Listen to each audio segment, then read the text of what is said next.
You're listening to Sci-Fi Fest, where Soph meets sci-fi, film, TV, game and book reviews from the weird to the magnificent world of science fiction and fantasy. Hi sci-fi lovers, Soph here. It's been probably 2 weeks since I last did a recording. This kind of sounds like a confession, doesn't it? Like I'm talking to a priest. It's been 5 days since my confession. No, it's been a while since I've done a podcast episode. Life again got really busy. Of course, it's quite busy during the Christmas period. So yeah, I'm now recording something about a film that I watched a long time ago. But no matter. Hope you had a great couple of weeks. Today I wanted to talk about a couple games I've been playing with some friends. And for the film part of this podcast, I wanted to talk about the film Plan 9 from Outer Space, which I think I have seen once before, vaguely, but I wanted to watch it earnestly this time. Anyway, so that's coming up later. I went to my friends Mark and Hope's place with my partner not long ago, a couple of weeks ago now, and we had just a really nice Sunday afternoon of playing games together, and they introduced us both to the game Obsession, which I'd never played before. It's kind of a weird idea. You are a mid-19th century Victorian England family estate, and you start out with very little, and then you have to build your estate from the ground up. And part of how you do that is to invite certain people to your house, people who have garnered a lot of respect from other people in the community. You build your wealth. You build an array of servants who bring different abilities. I think the funniest thing about this is that you'll have standard guests and then prestigious guests. And some guests will give you money, points, or whatever. Other guests will add to your minus points. They will take away points from you because of their decorum, or they are rambunctious, or there's rumors going around that they are not nice to women, or they are flirtatious or salacious in some sort of way. We just had a lot of fun just sort of playing the part. It's a world where none of us in the room had any experience in. We're not people who have a lot of money or come from families that have a lot of money. So the idea that we were talking in this sort of Victorian manner was quite amusing in its own way. And the idea that, we could steal things from each other and bring dishonor to our house names was quite amusing. Because it's just a very different, life experience from the life experience that any of us have got. One of the other things I love is that you have these meeples that are very Stonemaier, and those are the meeples that you use to move around this sort of table. There are different events that trigger at certain times, and you need to make sure your house is in order for these different events. And there's also two very prestigious people who I never got to come to my household anyway, because I wasn't, I didn't care. Don't care about them coming to my household. I have more prestigious guests than they, but they hold the highest victory points that you can get in terms of any guest. So you want them in your corner and you want to hold on to them. Anyway, so it's a really fun game. I'm told by Mark and Hope that there is an expansion of this that allows you to have a second floor in your house. And I really want to play it. I can't wait to play that version, that expansion. I probably won't do a video on this because I don't have the game myself. But you should definitely check it out. It's it takes a couple hours. I think it's pretty easy to follow. The person who developed this, Dan Halligan, this is such a labour of love. If you look at the rules book and all the lore that comes with it, there's so much there, and it's so amusing, and I feel like I definitely didn't take it with the seriousness that it should have been. I definitely didn't, but I can see what an amazing game he's created, and it's just so fun. So definitely check that out. The other game that I've been playing a shit ton of is one called Lethal Company. It's completely blowing up at the moment. People love this game. It costs about £10 on Steam. It's well worth the money. If you want to check it out, go check it out now. It's such a fun game. It's kind of a co-op horror.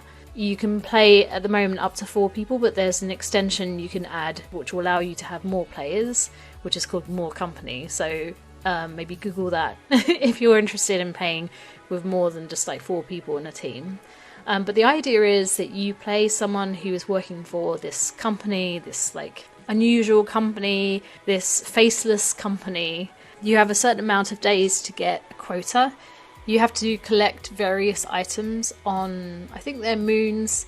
You fly there in a rocket. I mean, that sounds simple, right? It sounds like a simple thing to do. However, the way that the game works is unless you buy walkie-talkies from the company, you can't hear your friends if they walk away from you. So let's say that 4 people go together to a moon to collect these items.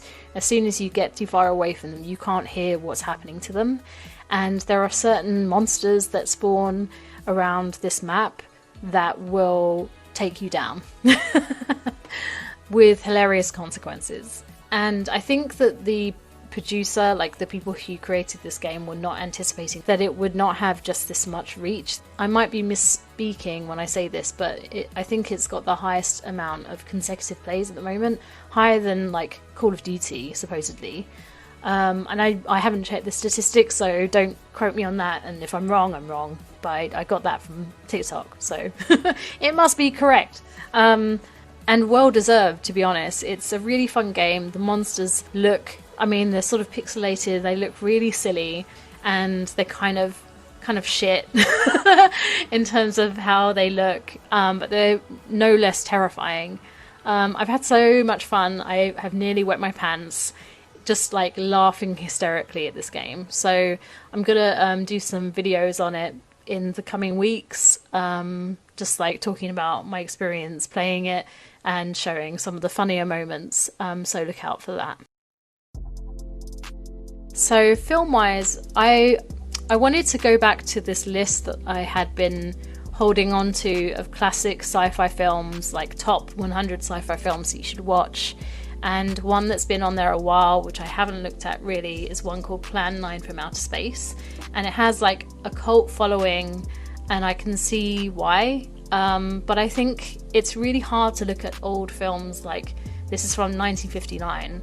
It's hard to look at films. Actually, it's not. It was released in 1957, so it's even earlier than that. It's been like over 60 years since that was made. It's just really hard to look at a film from the 50s, comparing it to films that are out now. And I think doing so also does some disservice to that film. I hope when I talk about it now that I'm not poo-pooing it completely. I am trying to look at it from a very, different lens than I would a more recent film. So just to go over the plot, this film was directed by Edward D. Wood Jr. The plot of the film is that at the beginning of the film, there's an old man. He's just recently lost his wife. He goes to mourn her at her gravesite. He subsequently is like so mournful that he ends up being killed by a car. And at the same time, all of these strange things are happening in that sort of area. There's bright lights, people are seeing flying saucers that they can't really explain.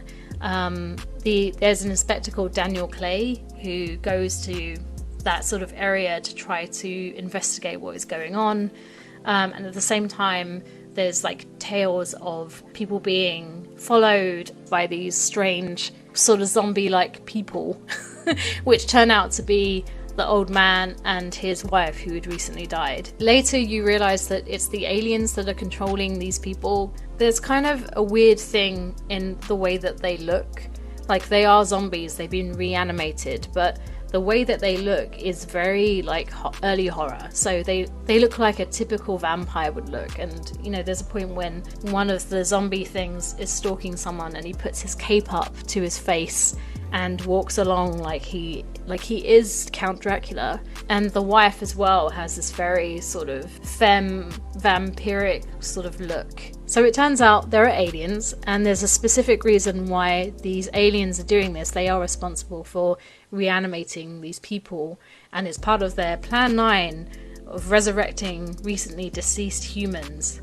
But the aim, supposedly, is to raise armies of the dead to march on Earth's capitals.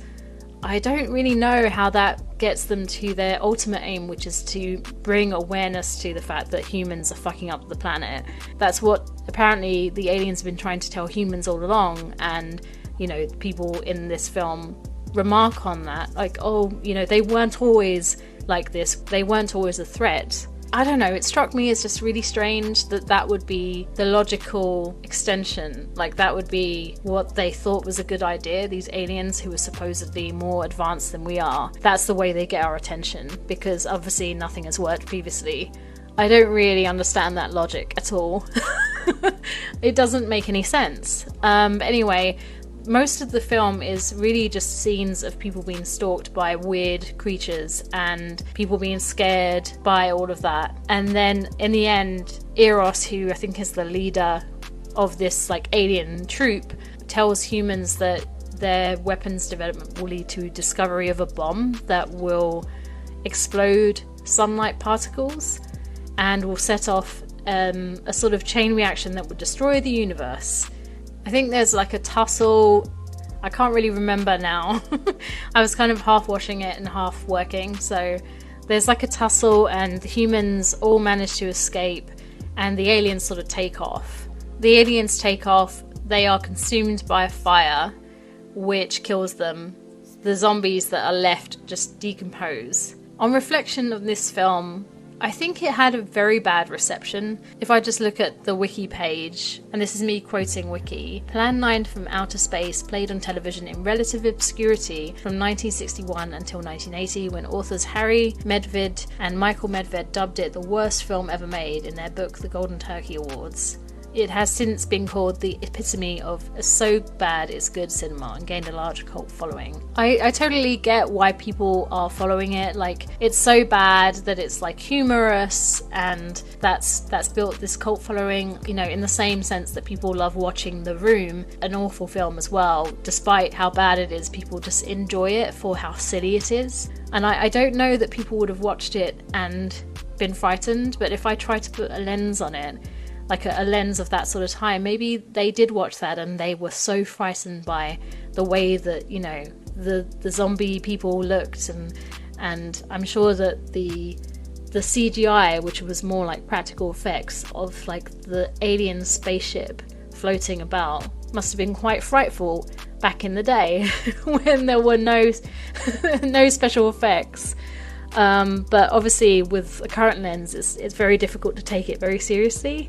And the writing as well is just, it does remind me of a lot of films of that era, just in terms of how silly it is, because they had no way of making the effects happen at the same time that people were acting.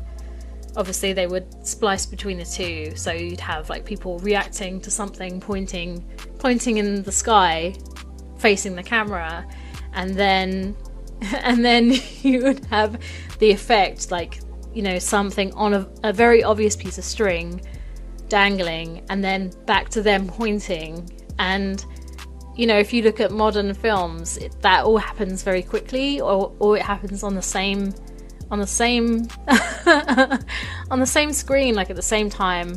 But obviously that wasn't possible back then, so it just seems very like slow in comparison to now. The ways in which people react to certain things, it just seems very over the top, not very nuanced. I really enjoyed, and I've seen this a lot in older films like this, where there is a host, someone who tells you what the film is going to be about at the start of the film. And in the start of this film, they had this, you know, suited guy who had a very well-to-do sort of accent, where he was saying something like, "And now we are going to the main event. Come with me while we go see such terrible horrors such as this. You won't believe your eyes." You know, that kind of tone. Whenever I see things like that, it reminds me of like The Twilight Zone, or piss takes of The Twilight Zone that you see in Futurama, where they're like, "What's behind the spooky door?" And I can't take it seriously at all. I think most of the film is moments of people running away from things. There's a scene in the film, which I think I shared, in a previous Instagram post a long time ago, where this woman is doing it's like the stereotypical horror things that women do when they're running away from things, like falling over things, constantly cementing this idea that she is a damsel in distress and that she needs someone to save her. I think the biggest thing for me that I took away from it is that even though it's a really simple concept, I found it a struggle to keep on track with what the plot of the film was, because it was kind of all over the place. It's no Christopher Nolan film or whatever, it's not a complicated concept. The idea that these things would come to Earth and try to warn us, and then all these other things happen. I think it's just the mixing between they try to warn us and they're also attacking us, which doesn't really make sense. So I watched the whole thing just kind of why is that happening now? Not really sure where all these strands are coming from. And then the ending just left me feeling quite deflated. It's not really finished, right? It's because the alien is trying to prevent humans from destroying the universe, and he doesn't succeed. And they don't succeed. They end up being killed. So it looks like we will destroy the universe. Unless I missed something. It seems like the aliens were not able to stop them. And so it's the stupidity will continue. We will continue to make this bomb that will destroy the universe and every living thing in it. I kind of left the film feeling deflated because of that. Because of lots of things. Because the story was really garbled, because I didn't feel like I got real closure from the ending, because the women characters were so superficial, the tone was weird, because the special effects were strange and sort of unbelievable, and I think I just wasn't able to really immerse myself in the film because of all of those things. I can see the value in the film. I can see, as an early sci-fi film, how valuable it is to the future of science fiction films, of action films, but I just couldn't I couldn't get over all of these things. I think so. In conclusion, I didn't really enjoy watching it, other than I felt like I had to, I should watch it because it is, it has got such a cult following. So I guess in that way I probably wouldn't recommend it. I thought it was a bad film, but then I feel bad saying that because it is an old film and you can't look at it in the same way that you look at a recent film. It wouldn't stand up at all to something which I would consider a 5-star film, like Everything Everywhere All at Once. It just wouldn't, on so many levels. But how can you compare the two? They are such different films. I don't know. I feel lost.